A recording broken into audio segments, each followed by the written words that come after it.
যেসব পণ্য চীন থেকে আমদানি করে বাংলাদেশ এবং চীনের মধ্যে দ্বিপাক্ষিক বাণিজ্য সম্পর্ক গত এক দশকে বহুগুণে বেড়েছে। 2025 সাল নাগাদ বাংলাদেশ তার মোট আমদানির প্রায় 25% চীন থেকে করে থাকে, যা এটিকে বাংলাদেশের বৃহত্তম একক আমদানিকারক দেশ হিসেবে প্রতিষ্ঠিত করেছে। চীনের পণ্যের বহুমাত্রিকতা, প্রযুক্তিগত উৎকর্ষতা এবং তুলনামূলকভাবে কম মূল্যের কারণে বাংলাদেশের বাজারে এই দেশটির প্রভাব প্রতিনিয়ত বাড়ছে।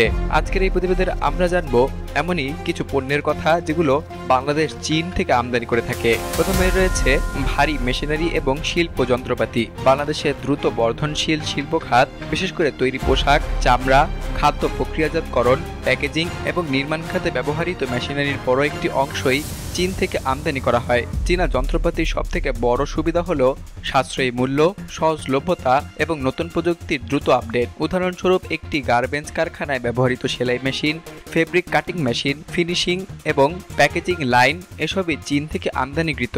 এছাড়া রাসায়নিক শিল্পের রিঅ্যাক্টর, বয়লার এবং কৃষি যন্ত্রপাতির বিরাট অংশ চীনা উৎস থেকে আসে। এসব যন্ত্র বাংলাদেশে স্থানীয় উৎপাদনের সক্ষমতা বাড়ালেও এখন চীনের উপর নির্ভরতা অনেক বেশি। এরপরে রয়েছে ইলেকট্রনিক পণ্য এবং প্রযুক্তি উপাদান। বাংলাদেশি ইলেকট্রনিক্স পণ্যের বাজার গত কয়েক বছরে ব্যাপক সম্প্রসারণ ঘটেছে, যার প্রধান উৎসই হলো চীন। Mobile phone, smartphone, accessories, laptop, LED TV, AC, fridge, গৃহস্থলী ইলেকট্রনিক পণ্য থেকে শুরু করে ছোটখাটো যন্ত্রাংশ সবচেয়ে বড় অংশ আসে চীন থেকেই। এছাড়াও দেশীয় কিছু প্রতিষ্ঠান যেমন ওয়ালটন, সিম্ফনি, টেকনো, ইনফিনিক্স সহ অনেক মোবাইল ব্র্যান্ড চীনে উৎপাদিত যন্ত্রাংশ এনে বাংলাদেশে অ্যাসেম্বল করে। Motherboard, battery, camera module, touch panel এবং চার্জিং চিপস এসবই প্রযুক্তিগত উপাদান যা চীনের কারখানায় উৎপাদন হয়ে থাকে। চীনা কোম্পানিগুলোর নামে প্রতিযোগিতা, উৎপাদনশীলতা এবং লজিস্টিক্স সুবিধা থাকায় বাংলাদেশের ইলেকট্রনিক্স খাত এই দেশটির উপর অত্যন্ত নির্ভরশীল হয়ে উঠেছে। এরপরে রয়েছে কেমিক্যাল এবং শিল্প কাঁচামাল। বাংলাদেশের পোশাক, প্লাস্টিক, রং, ওষুধ এবং কৃষি শিল্পের জন্য যেসব কাঁচামাল প্রয়োজন হয় তার একটি বিরাট অংশই আসে চীন থেকে। পোশাক শিল্পে ব্যবহৃত টেক্সটাইল ডাই এবং রাসায়নিক, চামড়ার ট্যানিং উপকরণ, প্লাস্টিক দ্রব্য তৈরির জন্য রেজিন, কসমেটিক্সের উপকরণ, ওষুধ প্রস্তুতের অ্যাক্টিভ ফার্মাসিউটিক্যাল ইনগ্রিডিয়েন্ট অর্থাৎ এপিআই এসব কেমিক্যাল পণ্য চীন থেকেই আমদানি করা হয়। এরপরে রয়েছে নির্মাণ সামগ্রী এবং ইস্পাতজাত পণ্য। বাংলাদেশে মেগা অবকাঠামো প্রকল্প যেমন পদ্মা সেতু, metro rail, rail line, expressway এবং বিশেষ অর্থনৈতিক অঞ্চল নির্মাণে ব্যবহার করা হচ্ছে চীন থেকে আমদানিকৃত নির্মাণ সামগ্রী। ইস্পাত, রড, সিমেন্ট, কনস্ট্রাকশন প্লেট, ইস্পাতের বিম, টাইলস, গ্রানাইট, অ্যালুমিনিয়াম প্রোফাইল ইত্যাদি নির্মাণ সামগ্রী চীন থেকেই আসছে। এরপরে রয়েছে ভোক্তা পণ্য এবং গৃহস্থলী সামগ্রী। বাংলাদেশে সাধারণ মানুষের দৈনন্দিন ব্যবহারের বহু পণ্যই আজ চীন থেকে আসে।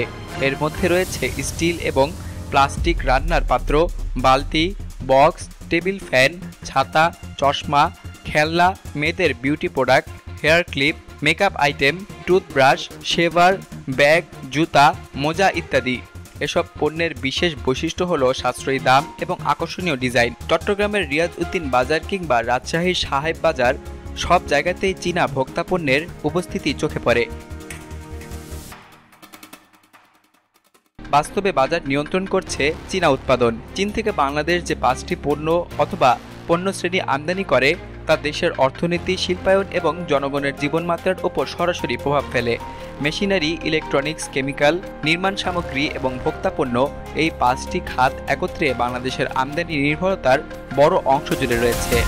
যদিও দেশীয় উৎপাদন বাড়ানোর উদ্যোগ নেওয়া হচ্ছে, তবুও প্রযুক্তিগত সক্ষমতা, দাম এবং বৈচিত্র্যের কারণে চীনের ওপর নির্ভরতা শীঘ্রই কমবে না বলেই অর্থনৈতিক বিশ্লেষকরা মনে করছেন।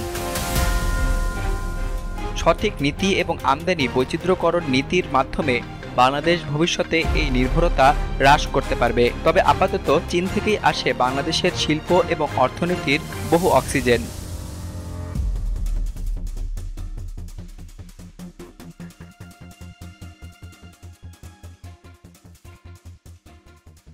সকল প্রকার খবর জানতে এখনই সাবস্ক্রাইব করে রাখুন আমাদের চ্যানেল বাংলাদেশ কণ্ঠে।